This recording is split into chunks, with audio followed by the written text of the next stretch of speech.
Hi, Vanakkam and Salam. Welcome to my YouTube channel. லாகூர் பாகிஸ்தான் நம்ம சுற்றி பார்த்துக்கிட்டே வரோம். நிறையா விதவிதமான கல்ச்சர்ஸ், அங்கே இருக்கக்கூடிய அதிசயங்கள், பியூட்டிஃபுல் மான்யூமெண்ட்ஸ் இது எல்லாத்தையும் பார்த்துருக்கோம். ஆனால் இந்தியாவுக்கும் பாகிஸ்தானுக்கும் இடையே பிரிக்க முடியாத ஒரு பந்தமும் இருக்குது, பிரிவினையான ஒரு வரலாறும் இருக்குது. ஹிஸ்ட்ரி எடுத்து பார்த்தோன்னா மனிதர்கள் ஒருத்தருக்கொத்தர் எப்போ சண்டை போடுறாங்க, எதுக்கு சண்டை போடுறாங்க? அது வேர்ல்டு வாராக இருக்கட்டும், இல்லை இப்போ நடந்த ரஷ்யா யுக்ரைன் பிரச்சனை, இஸ்ரேல் பாலஸ்டைன் பிரச்சனை, இந்தியா பாகிஸ்தான் இடையே இருக்கக்கூடிய பிரச்சனை, இருந்த பிரச்சனை, இருக்கிற பிரச்சனை, இது எல்லாமே மனிதர்கள் ஒரு பீஸ் ஆஃப் லேண்ட், ஒரு நிலத்துக்காக சண்டை போடுறாங்களா? ஏன்னா ஆக்சுவலாக பார்த்தோன்னா இந்த உலகத்தில் எல்லாரும் கோஎக்ஸிஸ்ட் பண்ணி வாழற அளவுக்கு இனஃப் நிலம் இருக்குது. ஹாஸ்பிட்டல்ஸ் கட்டலாம், ஸ்கூல்ஸ் கட்டலாம், வீடுகள் அமைக்கலாம், எல்லாராலையும் கோஎக்ஸிஸ்ட் பண்ணி வாழ முடியும். ஆனால் அந்த கோஎக்ஸிஸ்டன்ஸ் பண்ணாமல் ஏன் ஒரு இனத்து மக்கள் இன்னொரு இனத்து மக்களோட சண்டை போடுறாங்க?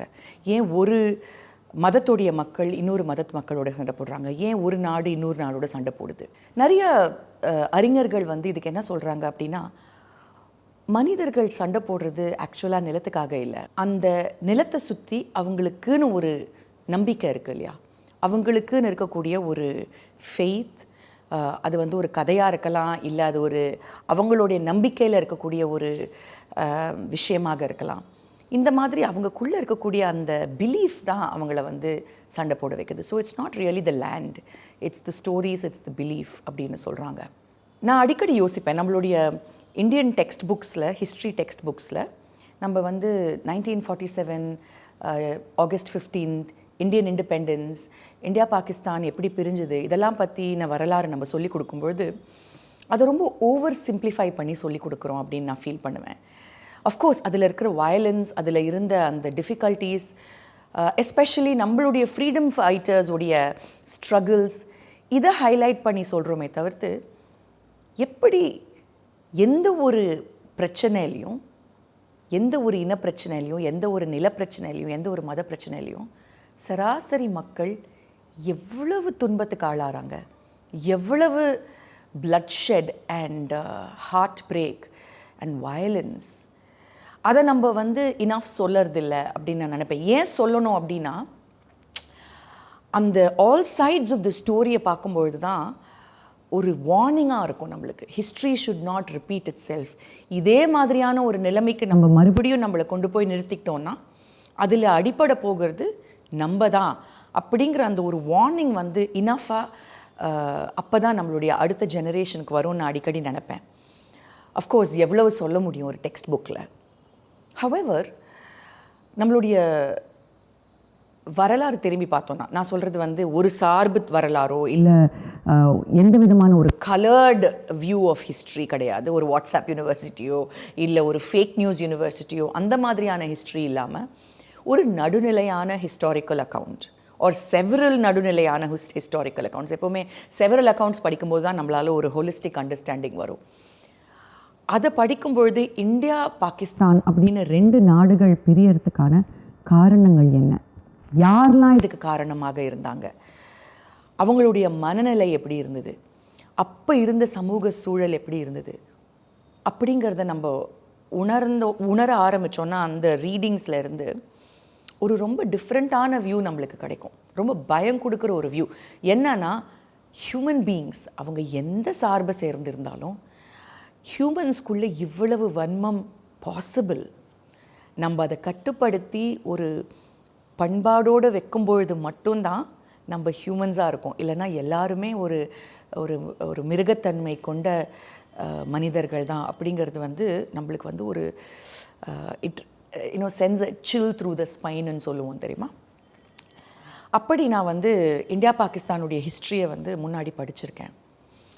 இப்போது லாகூர் போயிட்டு வந்த பிறகு மறுபடியும் அந்த புக்ஸ் எல்லாம் எடுத்து படித்தேன்.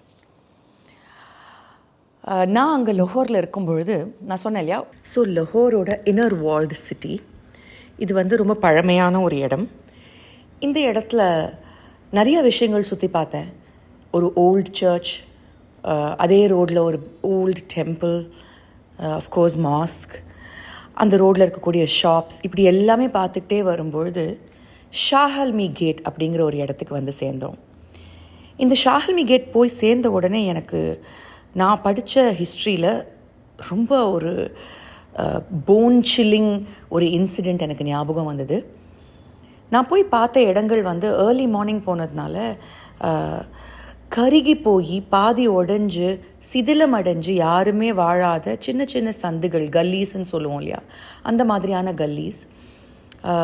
ஜரோக்கா ஒர்க் பண்ண பியூட்டிஃபுல் அந்த பில்டிங்ஸ் எல்லாம் பார்த்தா ரொம்ப அழகு, ஒரு காலத்தில் ரொம்ப ரொம்ப அழகாக இருந்திருக்கும் அப்படின்னு நம்மளுக்கு தோணுது. ஆனால் இப்போ வந்து அது பாதி கருகி பாதி உடைஞ்சு யாருமே அதை கவனிப்பு இல்லாமல் ரொம்ப டிலாபிடேட்டடாக இருந்தது. இந்த இடத்த பார்த்த உடனே எனக்கு ஷாஹல்மி கேட்டில் நடந்த ஒரு மிக முக்கியமான ஒரு இன்சிடெண்ட், நான் படித்த இந்தியா பாகிஸ்தான் உடைய அந்த பார்ட்டிஷனுடைய வரலாறில் எனக்கு ஞாபகம் வந்தது. நாங்கள் பக்கத்தில் உடனே இருந்த ஒரு பெரியவர்கிட்ட அதை கேட்டு ஊர்ஜிதம் பண்ணிக்கிட்டேன், இதுதான் அந்த இடமானு. ஆமாம், இதுதான் அந்த இடம்னு அவர் எனக்கு சொன்னார். ஸோ நம்மளுடைய பார்ட்டிஷன் வந்து 1947 ஆகஸ்ட் மாதம் நடந்ததுங்கிறது எல்லாருக்கும் தெரியும். அந்த ஹிந்துஸ் அண்ட் முஸ்லிம்ஸ்குள்ளே இருக்கக்கூடிய பிரச்சனைகள், அவங்களுக்குள்ளே இருக்கக்கூடிய அந்த மத பிரச்சனைகளை வந்து தூண்டி விட்டு கிட்டத்தட்ட ஒரு வருஷத்துக்கு மேலாக ரெண்டு தரப்புலேயும் இழப்புகளும் சண்டைகளும் ஒரு வன்மமும் வன்முறையும் தொடர்ந்து வந்துக்கிட்டே இருந்தது. இதை பார்த்து பிரிட்டிஷர்ஸ் கூட ரொம்ப பயந்துட்டாங்க. ஏன்னா அவங்களும் இதில் ஒரு பங்கு வகிச்சிருக்காங்கங்கிறது எந்த அளவுக்கு உண்மையும், ஐயோ இதை நம்மளால் ஹேண்டில் பண்ண முடியாது, வேண்டாம், இதுக்கு முன்னாடி நம்ம எப்படியாவது இவங்களுக்கு இண்டிபெண்டன்ஸை கொடுத்து தப்பிச்சு ஓடிடணும்னு அவங்க கூட ஃபீல் பண்ணாங்க. பட் ஆனால் அந்த பொலிட்டிக்கல் சினாரியோ அவ்வளோ காம்ப்ளெக்ஸாக இருந்ததுனால யாராலையும் விட்டு போக முடியல. பட் எந்த ஒரு தரப்புலையும், அது திரு ஜின்னாவாக இருந்தாலும் சரி, திரு நெஹ்ருவாக இருந்தாலும் சரி, சர்தார் வல்லபாய் பட்டேல், காந்திஜி, எந்த தரப்புலையுமே மக்கள் இப்படி கொத்து கொத்தாக சாகணும் அப்படின்னு, அந்த இவ்வளோ ஒரு வன்முறை இருக்கணும் அப்படின்னு அவங்க யாருமே விரும்பலை. அதை எப்படி தவிர்க்கலாம், இதை எப்படி மினிமல் லாஸில் பண்ணலாம் அப்படிங்கிறது எல்லாருமே ஒரு காலகட்டத்தில் யோசிக்கிறாங்க. வருஷமாக நடந்து வந்த அந்த வன்முறையில் கிட்டத்தட்ட ஜூன் மாதம், மார்ச் மாதத்துலேருந்து லாகூரில் வந்து ஒரு மயான அமைதி வந்தது அப்படின்னு சொல்கிறாங்க. மயான அமைதினா என்னென்னா, ஒரு வெளிப்படையான ஒரு வன்முறை எதுவும் நடக்கலை. ஆனால் இரவு நேரங்களில் திடீர்னு வெவ்வேறு இடங்கள் பற்றிக்கிட்டு தெரியுமா. காலையில் எல்லாரும் ரோந்து போனால் அங்கங்கே பிணக்குவியல்கள், இல்லை ஒரு பிணங்கள் அப்படியே கிடக்குமா. அது ஹிந்துஸு, முஸ்லிம்ஸு, சிக் மக்கள், எல்லா மக்களும் திடீர்னு இறந்து கிடப்பாங்களாம். இப்படி இந்த மயான அமைதி வந்து மார்ச் மாதத்துலேருந்து இருந்ததாகவும், ஜூன் மாதம் முதல் பகுதியில் ஆர்எஸ்எஸ்எஸ் அப்படிங்கிற ஹிந்து அமைப்பு, இவங்க வந்து களத்தில் முன்னாடியிலேருந்தே இருக்காங்க. ஹிந்து மக்களுக்கு பின்னாடி அவங்க வந்து அவங்களுடைய ஸ்ட்ரெங்த்தை கொடுக்குறோம் அப்படின்னு சொல்லிட்டு, அவங்களுக்கு இந்து மக்களுக்கு சார்பாக நாங்கள் சண்டை போடுறோன்னு சொல்லிட்டு அவங்க களத்துக்குள்ளே இறங்குறாங்க. எல்லா தரப்பும் எல்லா விதமான கொடுமைகளும் ஒருத்தருக்கொத்தர் இழைச்சிக்கிட்டாங்க. எந்த அளவுக்கு மற்றவங்களுக்கு அவங்க கொடுமைகள் செஞ்சாங்களோ அதே அளவுக்கு அவங்க செஞ்ச அந்த கொடுமைகள் அவங்களையும் பாதிச்சுது அப்படிங்கிறது தான் இதோடைய பாடம். எனிவே, ஸோ இந்த ஷாஹல்மி கேட்டில் இவங்க வந்து இந்த லாகூரில் இவங்க வந்து அந்த பாம் தயாரித்து அந்த மார்க்கெட் பிளேஸில் 2 பாம்ஸ் வந்து வெடிக்குது. ஆர்எஸ்எஸ்எஸ் தயாரித்த பாம். அஃப்கோர்ஸ் அந்த காலத்தில் வந்து பாம் வந்து இன்றைக்கி இருக்கிற அளவுக்கு ஒரு பொட்டென்ட்டான, நூற்றுக்கணக்கான மக்கள் சாகக்கூடிய ஒரு பாம் இல்லை. பட் ஆனால் 14 பேர் இறக்குறாங்க, 14 முஸ்லீம் மக்கள் இறக்குறாங்க. மார்க்கெட் பிளேஸில் ஒரு மிகப்பெரிய ஒரு பயம், பீதி வருது. எல்லாரும் முஸ்லீம் மக்கள் எல்லாம், இந்த பகுதியில் நம்ம இனிமேல் இருக்க வேணாம், நம்ம வந்து வேறு இடத்துக்கு இடம்பெயர்ந்துடுறோன்னு போயிடுறாங்க. ஸோ இந்த ஷாஹல்மி கேட்டுங்கிறது ஹிந்து மக்களும் சிக்கிய மக்களும் மட்டும் வாழக்கூடிய ஒரு பகுதியாக மாறிடுது வெகு விரைவில், சில மாதங்களில். அப்போது இதை பார்த்துக்கிட்டே இருந்த பில்லா ஜாட் அப்படிங்கிற ஒரு முஸ்லீம், அவர் வந்து அந்த லாகூரை சேர்ந்தவர், ஒரு லோக்கல் கூண்டா அப்படின்னு சொல்கிறாங்க. அவரும் அவருடைய சில நண்பர்களும், என்ன இது, நம்மளுக்கு வந்து போய் நம்மளால் ஒரு ட்ரேடு கூட பண்ண முடியாத ஒரு சூழ்நிலை இருக்கே, இந்த மாதிரி நம்ம விடக்கூடாது, ஸோ நம்மளும் பதிலடி அடிக்கணும். அவங்க நம்மளுக்கு பாம்பு போட்டாங்களா, நம்மளும் அவங்களுக்கு பதிலடி அடிக்கணும்னு சொல்லிட்டு ஒரு நாள், அதாவது 21ஆம் தேதி ஜூன் மாதம் நள்ளிரவு, பேரலாக அவங்க வந்து ஹிந்துஸும் சீக்கு மக்களும் இந்த மாதிரி நடக்கும், ஒரு எதிரொலி இருக்கும் அவங்களுடைய அந்த தாக்கங்களுக்குன்னு தெரிஞ்சு தண்ணி சேர்த்து வைக்கிறாங்க. ஏன்னா நெருப்பு வந்தால் அந்த நெருப்பை அணைக்கிறதுக்கு தண்ணி, அந்த பீப்பால் முதற்கொண்டு நெருப்பு வச்சிடுறாங்க. இது எப்படி நம்மளுக்கு இந்த இன்சிடெண்ட்டை பற்றி தெரியுது அப்படின்னா, இந்த பில்லா ஜாட்டுடைய மகன் கிட்டத்தட்ட 30 ஆண்டுகளுக்கு பிறகு ஒரு பாகிஸ்தானில் ஒரு ஜேர்னலிஸ்ட்டுக்கு அவர் வந்து பேட்டி கொடுக்குறாரு. அந்த பேட்டியில் அவர் என்ன சொல்கிறாரு, எனக்கு எங்கள் அப்பா கூட நான் அன்றைக்கி இரவு போயிருந்தேன், மக்கள் கதற சத்தம், அந்த நெருப்பில் அவங்க கதற சத்தம் என் காதில் இன்னி வரைக்கும் ஒலிச்சிக்கிட்டு இருக்கு. அது வந்து என்னுடைய மனசை ரொம்ப பாதிச்சிருக்கு அப்படின்னு அவர் சொன்னாராம். அந்த இடத்த நீங்கள் பார்த்தீங்கன்னா யாருமே இன்னி வரைக்கும் அங்கே வாழல. ஆஹா எல்லோரும் போயிட்டாங்களே, வாங்க நம்ம இனிமேல் இந்த லொஹோர் நம்மளுக்கு தானேன்னு சொல்லி பாகிஸ்தானி மக்கள் வந்து அங்கே ஒன்றும் போய் அந்த இடத்துல வாழலை. ஸோ அந்த இடம் சிதிலம் அடைஞ்சு யாருக்கும் இல்லாமல் எல்லாருடைய வரலாற்றில் ஒரு ஒரு ரொம்ப ஒரு இருண்ட காலமாக தான் அதோடைய தோற்றமாக தான் அந்த இடம் இருக்குது. அதனால் எந்த ஒரு நிலமுமே நம்மளுக்கு வந்து சண்டைனாலேயோ வன்மத்தினாலேயோ கிடச்சிடாது. இதே மாதிரி ஷாஹல்மி கேட் மாதிரி இடங்கள் இந்தியாக்குள்ளேயும் இருக்குது. நீங்கள் நான் கல்கட்டாவுக்கு போகும்போது உங்களுக்கு காமிக்கிறேன். கல்கட்டாலேயோ இல்லை டெல்லியிலையோ எங்கே வந்து இந்து மக்கள் ஒரு மெஜாரிட்டியில் இருந்தாங்களோ அவங்க வந்து கைகள் கால்கள் எல்லாம் வெட்டி பெண்களுக்கு வன்கொடுமை செஞ்சு பிணக்குவியல்களாக இங்கேருந்து லஹோர் மெயிலும் பாம்பே மெயிலும் கராச்சிக்கும் லஹோருக்கும் போய் இறங்கினது. இதை பற்றின அக்கௌண்ட்ஸை நம்ம வரலாறில் படிக்கிறோம். ஸோ அதனால் இதில் நோபடி கெயின்ட் ஃப்ரம் திஸ் அப்படிங்கிறது தான் இதோடைய ஒரு பாடமாக நம்ம எடுத்துக்க வேண்டியிருக்கு. இந்த ஷாஹல்மி கேட்டுக்கு போகும்பொழுது, ஏன்னா நான் உங்களுக்கு லஹோரில் இருக்கக்கூடிய அழகான விஷயங்களை காமிச்சிட்டு வரேன், இதுவும் வந்து அங்கே இருக்கக்கூடிய ஒரு ஹிஸ்ட்ரி தான். நான் கல்கட்டாவுக்கு போகும்பொழுது உங்களுக்கு கல்கட்டாவில் இருக்கக்கூடிய சந்துகளில் எந்த மாதிரி இடங்களில் அங்கே வந்து வெவ்வேறு மக்கள் இந்த இந்தியா பாகிஸ்தான் பார்ட்டிஷனுங்கிறது உலக வரலாறுலேயே மிக கொடுமையான ஒரு வரலாறு அப்படின்னு உலகத்தில் இருக்கிற எல்லாரும் சொல்கிறாங்க. எந்த அளவுக்கு ஜூ மக்களுக்கு நாட்சிகள் வந்து அவங்கள எந்த அளவுக்கு வன்கொடுமை செஞ்சு இனப்படுகொலை செஞ்சாங்களோ அதே மாதிரி இங்கே இனப்படுகொலை எல்லா தரப்புலையும் நடந்தது. சிக்க மக்கள், முஸ்லீம் மக்கள், ஹிந்து மக்கள் அப்படின்னு. ஸோ இது வந்து ஒரு மிகப்பெரிய பாடமாக நான் எடுத்துக்கிட்டு வந்தேன். நம்ம எல்லாருக்கும் இது ஒரு பெரிய பாடம்.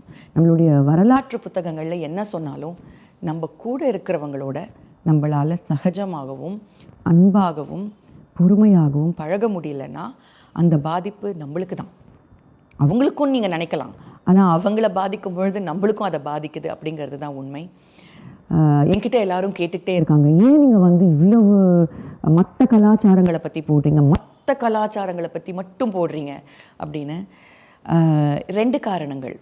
ஒன்று, இது மற்ற கலாச்சாரம், அதாவது நம்மளுடைய கலாச்சாரமும் இன்னொருத்தருடைய கலாச்சாரங்களும் வெவ்வேறு அப்படின்னு நினைக்கிறதே முதல்ல வந்து ஒரு தவறான ஒரு விஷயம். எல்லா கலாச்சாரங்களும் பிணைந்தது தான். அதனால தான் அதுக்கு நம்மளுக்கு ஒரு அழகான தமிழ் பேர் இருக்குது, பண்பாடு அப்படின்னு.